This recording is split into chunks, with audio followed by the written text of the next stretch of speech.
नमस्कार। मैं राकेश परमार। मित्रों, वैसे आज तो बात सबसे ज़रूरी था, कई इम्पोर्टेंट्स मुद्दे थे जिस पर बात करना था। सबसे अहम मैंने इनमें देखा कि आज जो दिन भर टीवी पर बहस या आप कहें कि बकवास, राजनीतिक लोगों का एक दूसरे पर अविश्वास, तो मुझे आज सोचने पर मजबूर होना पड़ा कि क्यों ना आज इसी विषय को मुद्दा बनाया जाए। मेरा आज का मुद्दा है कि कोरोना टीकाकरण में विलंब या टीका में हुए अफरा तफरी या टीका पर हुए विवाद पर आज चर्चा किया जाए। सबसे पहले तो एक बात समझिए कि जब कोरोना दुनिया में आया तो वो उसके पहले इसके स्वरूप का ज्ञान किसी को नहीं था। स्वास्थ्य के क्षेत्र में सबसे बड़ा इटली, आर्थिक सुपर पावर में अमेरिका, इंग्लैंड, फ्रांस, जापान, ये सब जो देश हमसे आर्थिक रूप से और कई चीज़ों में सबसे ज़्यादा सक्षम हैं, उन लोगों को भी इसका ज्ञान नहीं था। इसके विषय में कोई पता नहीं था कि इसको कैसे डील किया जाए, इससे कैसे निपटा जाए। धन्य हो हमारे वैज्ञानिकों का, जिन्होंने सबसे बाद में नहीं तो सबसे पहले भी नहीं, मतलब बिल्कुल समय पर इसका तोड़ ढूंढा और इसका वैक्सीन का निर्माण किया। आज दुनिया हमसे वैक्सीन ले रही है, दुनिया हमसे वैक्सीन के लिए हाथ पसार रही है। हमारे वैज्ञानिकों के प्रयास से इस स्थिति में हम पहुंचे। वैक्सीनेशन शुरू हुआ। अब आप देखिए कि वैक्सीनेशन जब शुरू हुआ तो हमारे देश के जो उल्लू लोग हैं, जिनको हम सब जाहिल कहते हैं या आमतौर पर लोग उनको नेता कहते हैं, इन जाहिलों के जाहिलपने पर आपको एक चर्चा बता देते हैं। मेरी बात अगर किसी के प्रशंसक को बुरी लगी हो तो मुझे खुशी है कि आपने जाहिल को साहिल समझा, जो समझा वही मैं कह रहा हूं। मित्रों, सबसे पहले मैं उत्तर प्रदेश का नागरिक हूं तो बात उत्तर प्रदेश की करूं। मित्रों, उत्तर प्रदेश के एक अनफॉर्चुनेट इंतफाक से बने मुख्यमंत्री थे श्री अखिलेश यादव। असल में चुनाव मुलायम सिंह के लिए लड़ा गया था, चेहरा मुलायम सिंह थे, और उससे भी बड़ा बात था कि उत्तर प्रदेश में लोग मायावती का विकल्प ढूंढ रहे थे। भारतीय जनता पार्टी अनफॉर्चुनेट उस वक्त अपने आप को विकल्प के रूप में पेश नहीं कर सकी, तो मजबूरी में लोगों ने मुलायम सिंह को समर्थन दिया। मुलायम सिंह जीतने के बाद अपना धोबिया पाट लगाए, पहलवानी बुद्धि और अपने सारे भाई भतीजे नाती पोतों को चित करते हुए अपने उस एक ऐसे लड़के को मुख्यमंत्री बना दिया जो उसके लायक था ही नहीं, जिनका नाम अखिलेश यादव है। अब उत्तर प्रदेश का एक बड़ा राज्य है, बड़ा फैन फॉलोइंग है, समाजवादी पार्टी के अपने लोग भी हैं, उनका फॉलोअर्स भी है। अखिलेश यादव ने प्रेस कॉन्फ्रेंस करके कहा कि जी मैं टीका नहीं लगाऊंगा, और भाजपा का टीका तो मैं बिल्कुल नहीं लगाऊंगा, जाओ जी जाओ, रहने दो। इस लहजे में कहा कि उत्तर प्रदेश में बहुत से लोग जो अखिलेश को पसंद करते हैं, जो समाजवादी पार्टी के फॉलोअर हैं, वो टीका कराने गए ही नहीं। कई जगह ये देखा गया कि लोग टीका के लिए अपना नाम रजिस्टर कर दिए, पंजीकृत कर दिए, लेकिन वो टीका के समय नहीं पहुंचे, तो बहुत सारा टीका बर्बाद हुआ। मैंने पहले उस वक्त भी एक फेसबुक लाइव करके कहा था कि ऐसे लोगों पर तो देशद्रोह का इल्जाम लगना चाहिए, क्योंकि टीका आर्थिक नुकसान नहीं है, देश की संसाधन का नुकसान है। वो एक ऐसा अमृत है, एक ऐसा संजीवनी बूटी है जिसको तैयार करने में हमारे कई वैज्ञानिक दिन रात अपना मेहनत किए। कई लोग अपने प्राणों की चिंता न करते हुए अपने आप को वॉरियर के रूप में आगे किए, जिन पर परीक्षण किया गया। उन लोगों को पता नहीं था कि टीका लगने के बाद मैं बचूंगा या जाऊंगा, लेकिन उन्होंने कहा कि राष्ट्र रहेगा तो मैं अमर रहूंगा, मेरा रहना ना रहना ज़्यादा ज़रूरी नहीं है। टीका का वैक्सीन, मतलब कोरोना का टीका ढूंढना बड़ा महत्वपूर्ण है। उन्होंने कहा कि भाई मैं वॉलंटियर के रूप में आता हूँ, आप मुझ पर परीक्षण कीजिए, मैं बचूँ, जीऊँ या रहूँ, मरूँ। मतलब ऐसे ऐसे लोगों की कुर्बानियों के बाद जो वैक्सीन तैयार हुआ, आप उसको इतने हल्के तौर पर, मजाक के तौर पर कह दिया कि मैं नहीं लूँगा, और लोग कंफ्यूज हो गए। उससे भी ज़्यादा ज़रूरी आपको बताऊँ, उस वक्त बहुत सारे व्हाट्सएप और फेसबुक पर मीम्स आने लगे। मेरे ही व्हाट्सएप पर एक वीडियो आया था जिसमें सऊदी अरब के कुछ लोग, जो कि वो सिखों के ड्रेस पहने हुए थे, वो जो गोल से एक टोपी के ऊपर लगाए रहते हैं, मतलब देखने में से भी मुसलमान लग रहे थे। वो लोगों ने क्या किया कि गीता का पाठ और ओम नमः शिवाय का करने लगे। नीचे हेडलाइन लिखी हुई थी कि जी देखिए भारतीय जनता पार्टी द्वारा निर्मित वैक्सीन का असर, कि ये सब लोग राम राम कहने लगे। इस तरह की कन्फ्यूजन क्रिएट की गई। इस तरह के लोगों के दिमाग में एक कन्फ्यूजन डाला गया कि भाई ये कोरोना का टीका भारतीय जनता पार्टी का टीका है और इसको इस टीकाकरण के वजह से ये होगा कि आप भाजपा में हो जाएंगे। कई लोगों ने तो इतनी वाहियात और बेबुनियाद बातें कहा कि उन्होंने कहा कि जी आपके मिजाज पर कंट्रोल कर लिया जाएगा या आपकी पौरुष खत्म कर दी जाएगी। कितने लोगों ने कहा कि इस टीका का ये असर होगा कि आप सिर्फ भाजपा भाजपा सोचेंगे, कुछ और सोच ही नहीं पाएंगे, क्योंकि आपके दिमाग को कंट्रोल कर लेगा। इतनी कंफ्यूजन भारतीय के राजनीतिकों द्वारा की गई, ये कोई विशेषज्ञ नहीं कह रहे थे। अब कई लोग उस वक्त टीका लेकर के, टीका लगाने वाले घूम रहे थे और टीका लगवाने वाला कोई नहीं आ रहा था।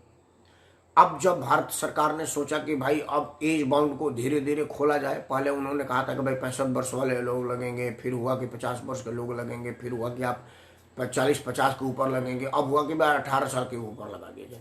तो 18 साल के ऊपर मतलब 130 करोड़ के देश में कम से कम 100 करोड़ लोग। अब 100 करोड़ लोगों के लिए 100 करोड़ तो टीका था नहीं। सरकार को ये उम्मीद थी कि भाई जिस तरह से पहले लोग कुछ आए थे वो आएंगे और कुछ लोग नहीं आएंगे। लेकिन हुआ ये उल्टा। अब लोगों को लगने लगा कि यार ये बेवकूफ़ी थी। सबसे पहले अखिलेश यादव ने टीका ठुकवाया, जो कह रहे थे कि मैं टीका नहीं लूंगा।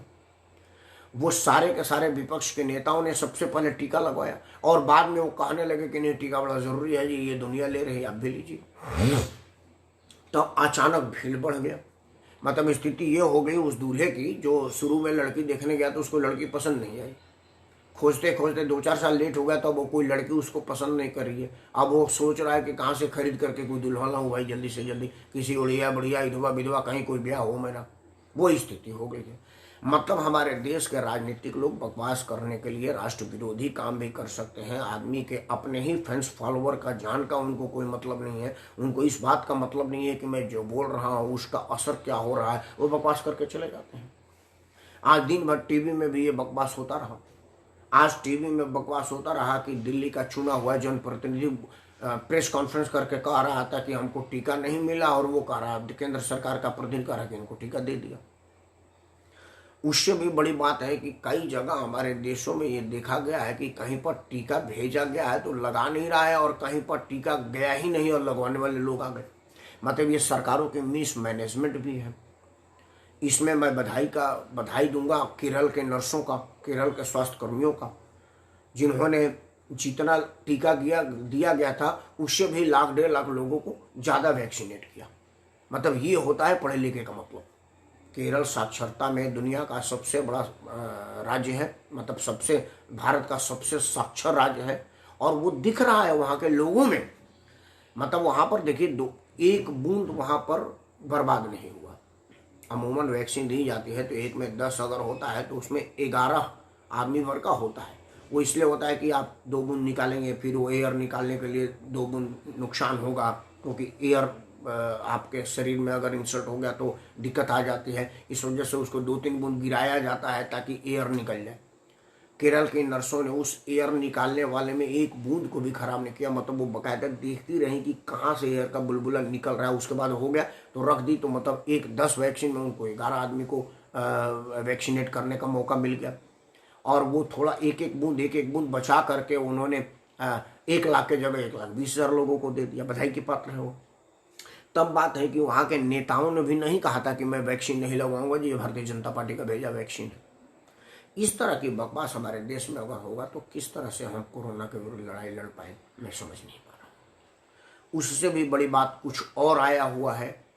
आप लोग देख रहे होंगे कि कई जगह एम्बुलेंस ढक कर रखी गई है। मैं उस पर ज़्यादा नहीं बोलूँगा, नहीं पता चला हमारे ऊपर भी कोई बलात्कार का केस लग गया। हालांकि मेरे ऊपर कोई पेंडिंग केस नहीं है बलात्कार का, अपहरण का, क्योंकि उस तरह का मैं आदमी नहीं हूँ। लेकिन सरकार चाहे तो केस बनाने में कितना, अभी एक आदमी खड़ा होगा कहेगा जी हमको हमारे साथ छेड़छाड़ कर रहा था। भाई कोई लड़की खड़ा हो गई, कुछ और प्लांट कर दिया जाए, कोई कहेगा जी अभी मेरे जेब में से पैसा निकाला था, चलो मैं कोर्ट में जाने को, तो केस बनाने में कितना लगता है। इसलिए मैं एम्बुलेंस पर ज़्यादा नहीं बोलूँगा। पप्पू यादव अंदर गए, मुझे अंदर नहीं जाना। मित्रों, अभी अभी समाचारों में बताया गया कि ये जो प्राण रक्षक इंस्ट्रूमेंट्स हैं जो कई जगह कई राज्यों में दी गई हैं, जिनको हम वेंटिलेटर बोलते हैं, वेंटिलेटर प्रधानमंत्री राहत कोष से जो पीएम केयर फंड से खरीदी गई थी, उसमें 809 वेंटिलेटर पंजाब को दिया गया था, जिसमें 221 वेंटिलेटर 251 वेंटिलेटर तो लगा ही नहीं, ऐसे पैक्ट पड़ा हुआ है। कल स्वास्थ्य मंत्रालय के एक अधिकारी ने वहाँ के स्वास्थ्य मंत्री को चिट्ठी लिखा कि भाई उसका जल्दी से जल्दी इस्तेमाल कीजिए, पंजाब में लोग मर रहे हैं और वेंटिलेटर की कमी है और आप वेंटिलेटर पर चादर डाल कर बैठे हुए हैं। उससे भी ज़्यादा एक नई बात आज पता चला कि वो जो 809 में से 251 यूज नहीं हुआ और बाकी जो 600 हुआ था उसमें से भी 400-500 पहले दिन में सांस रोक लिए। मतलब उसका काम था लोगों में सांस देना, वो खुद ही मशीनों के पास सांस नहीं है, वो खराब हो गई। अब सवाल ये उठता है कि आप अनकेयर किए, आपको चलाने नहीं आया या वो मशीनें खराब थी। दोनों विषयों पर बहुत गंभीरता से जांच करने की जरूरत है।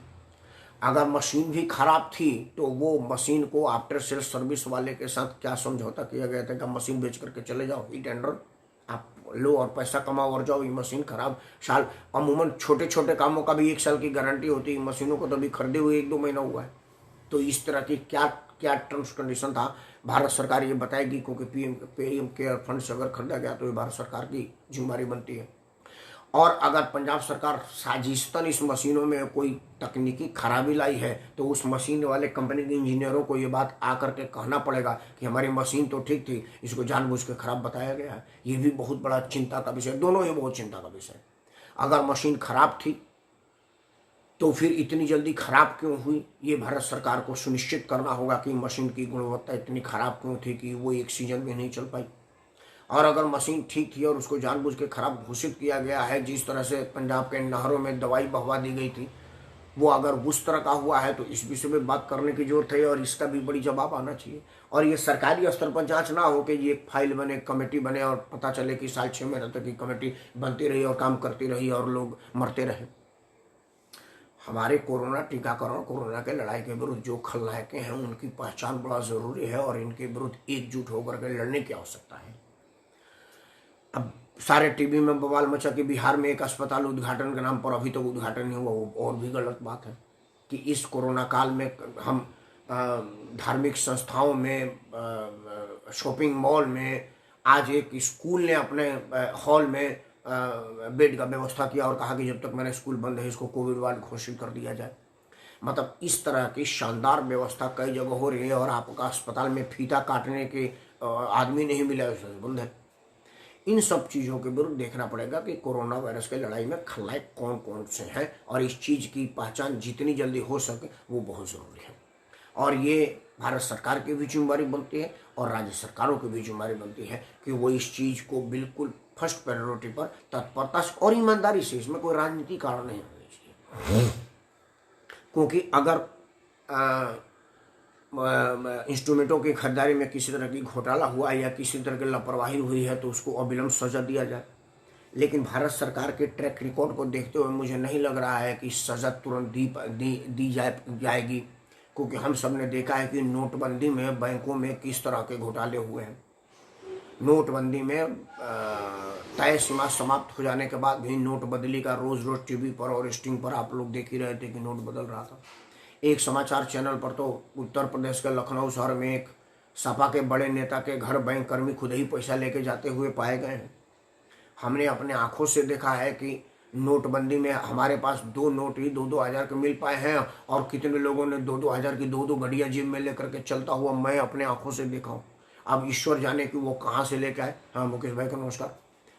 अब इस तरह की लापरवाही हुई तो कहाँ, अब तक तो नोटबंदी को गए कितना दिन हो गया, कोई एक FIR भी तो दर्ज नहीं हुई कि वो नोटबंदी को फेल करने का प्रयास जो बैंक कर्मियों ने किया, जो कुछ बैंक कर्मियों ने, सारे बैंक कर्मी नहीं, क्योंकि वो बैंक वाले रात भर और छुट्टियां रद्द करके भी अपना काम कर रहे थे। उसमें से जो ईमानदार है वो बधाई के पत्र में उनको प्रणाम करता हूँ।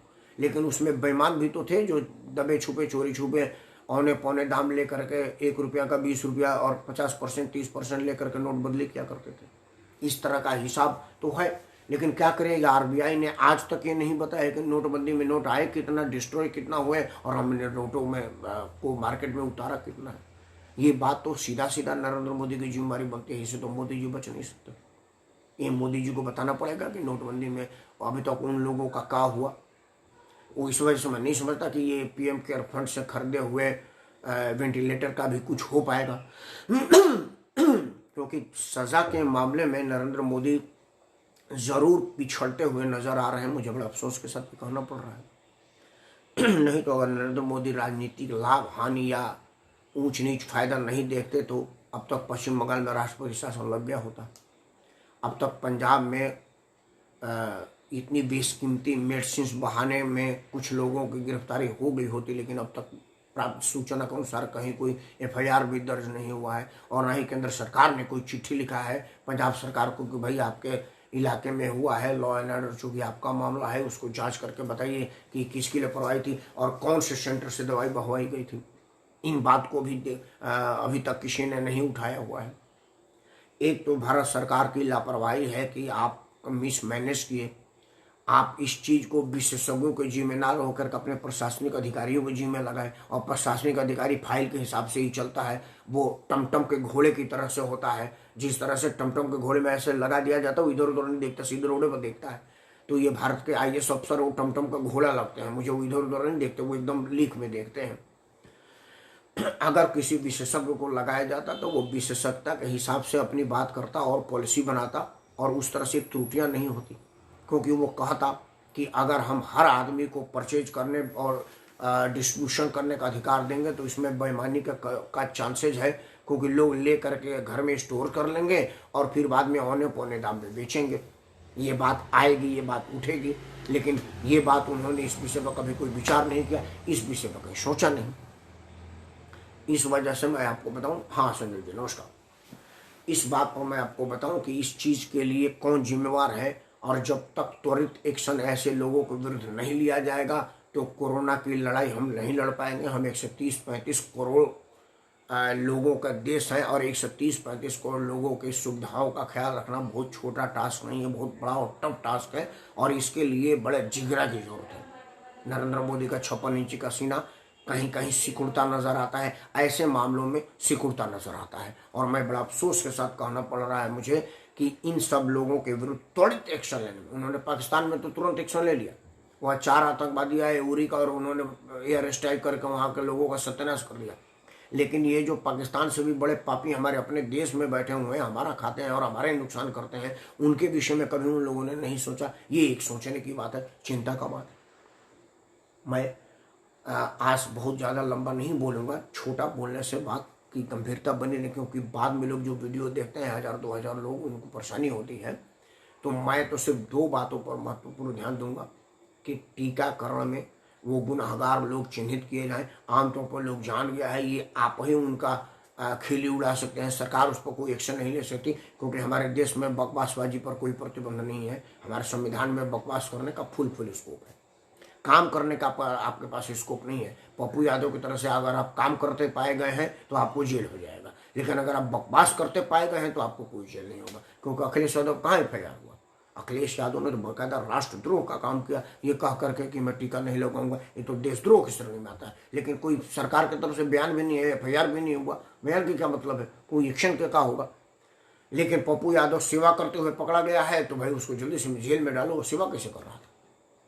ये वाहिद मुल्क है हमारा, और क्या कहूँगा, मुझे बड़ा अफसोस हो रहा है हमें ने इन लोगों को सर पर चढ़ाया हुआ है, और जिस दिन हमें समझ में आ जाए कि ये बेवकूफ़ लोग हैं और हमको बेवकूफ़ बना रहे हैं, हम ही इनको उतारेंगे।